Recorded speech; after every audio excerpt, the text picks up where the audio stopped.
Thanh Trang xin kính chào quý vị. Hôm nay là Chủ nhật ngày 6 tháng 8 năm 2017. Đến với chương trình bản tin VATV hôm nay gồm có: phần 1 là chương trình APA on the Hill, phỏng vấn đặc biệt ứng cử viên Hoan Đặng Cho Hội đồng Quận Montgomery.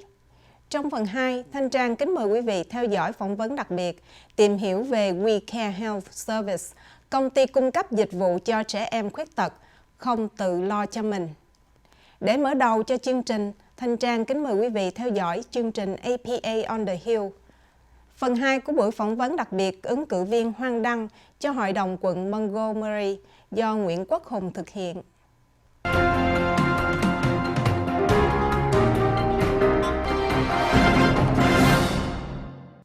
Welcome back to APA on the Hill, a weekly look at what's hot, what's not in issues, policies, and events affecting Asian Americans across the United States.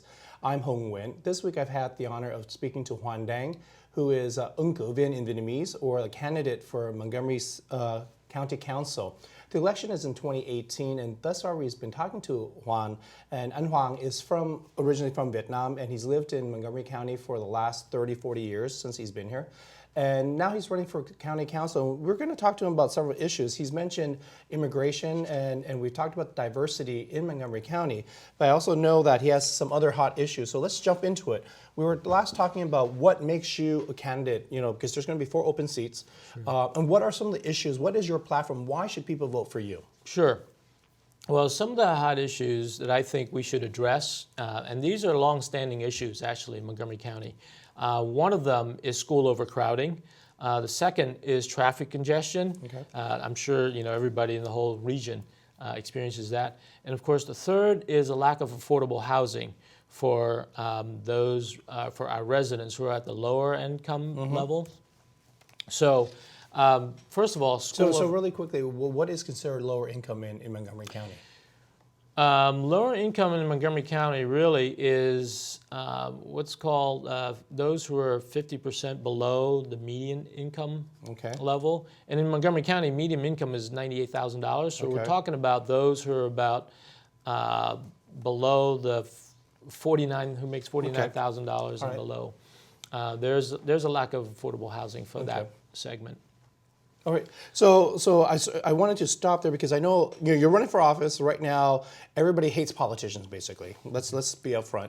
And people want to know, what are you going to do for them? And I understand from part of your background, because you live in Montgomery County, you understand what the issues are. You understand there's congestion in traffic.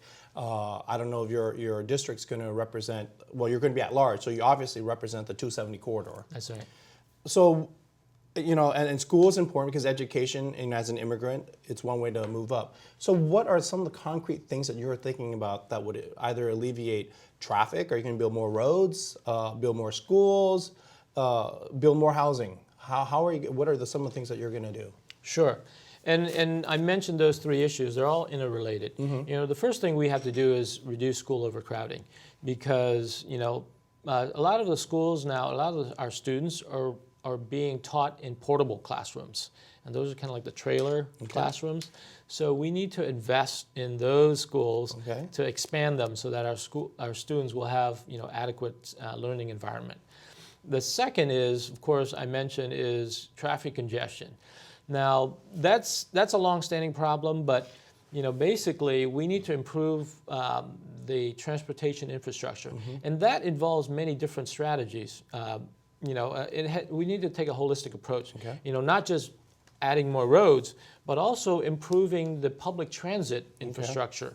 We need to provide dedicated funding for Metro so that they can be a great source of public transportation. We need to make sure the Purple Line gets built in Montgomery County, and also.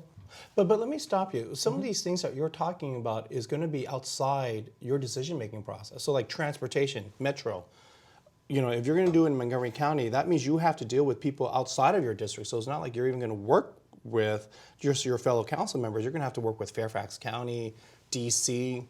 Yes, and that is, and we need to work together with other governments in the region to help, to make sure that Metro gets the dedicated funding so that we won't run into the problems that we're having now.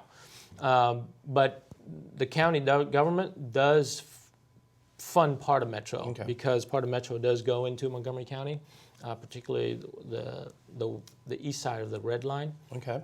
And it gets funding from D.C. and from the federal government, and also Prince George's County, which is the other jurisdiction. But we also have to look at other innovative ideas.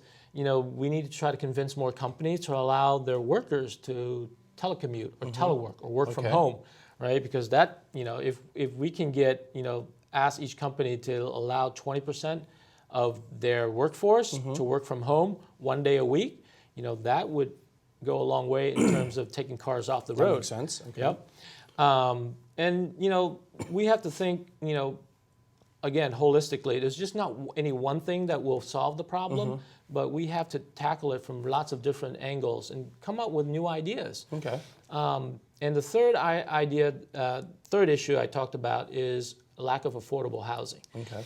And so what we try to do now is try to build what's called smart growth. Build closer to the public transit areas, right? Okay. Because first of all, we want to encourage the new residents to use more public transportation.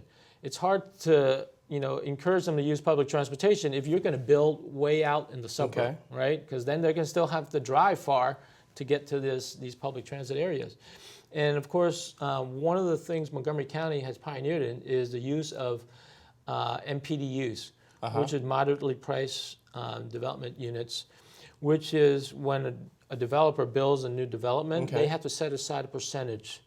I think it's about 12.5% of these new housing units at a lower price. Okay. But the challenge that we're having is, if you build have that type of development in like downtown Bethesda or Rockville, it's going to be expensive anyways. Even the MPDUs are going to be still going to be expensive and out of reach of a lot of residents. So now you have a lot of great ideas here. There's a lot of challenges, obviously. I'm very, a lot of people are very critical about transportation, especially when you're sitting in it and getting upset and you're not going to point A to point B fast. And I totally understand, affordable housing, because that's an issue that a lot of folks in this area can't afford, even at $45,000, which might be the medium range that you mentioned. Half of that, yeah.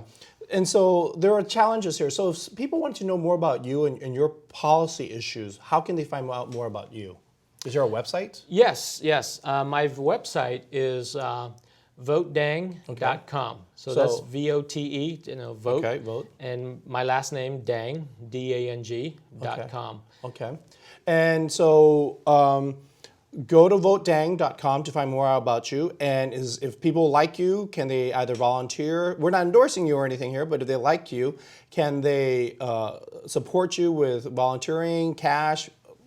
Oh yes, absolutely. Our campaign, there is a donate button on our website, and if you go there, you can donate anywhere. The maximum I can accept from anyone is $150. Okay. But I cannot accept any money from any businesses, any organizations, only from individuals. Okay. And of course, they have to be at least a permanent resident. So why is it $150? Oh yeah. So there's one unique thing about this election next year. Is the first time Montgomery County is the first county in Maryland to have public finance matching. Okay. So what that means is if you choose to take this public finance option, you agree to not accept any donations over $150, and you agree not to accept money from, political action committees, businesses, organizations, or lobbyists, or anything like that.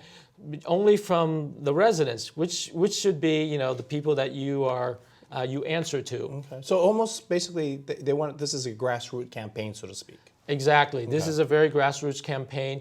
And one of the beautiful things of public matching is that once you qualify, and for an at-large candidate, you have to have at least a minimum of 250 donations from Montgomery County residents and raise $20,000. Okay. But once you reach that mark and you qualify, you get a 3-to-1 match. Okay. So the county will match you $60,000 to your $20,000. Okay.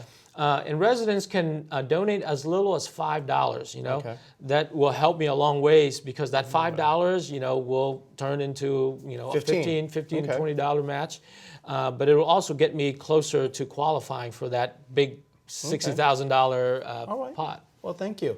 So today we have the pleasure of meeting with Hoan Đặng, who is in Vietnamese ứng cử viên, and in English, obviously a candidate for the Montgomery County Council. The election is in 2018, but if you'd like to find out more about Hoan Đặng and his campaign, visit vote, V-O-T-E, Dang, D-A-N-G.com. Again, V-O-T-E, D-A-N-G.com. So you can find out more about his policies and his issues and see how you can get involved or not get involved with this campaign. But it's always important here from APA on the Hill for you to get involved in your community. So thank you for joining us this week. This is Nguyen Quoc Hùng from APA on the Hill. We can look at what's hot, what's not on issues, policies, and events affecting Asian Americans across the United States. We look forward to seeing you again.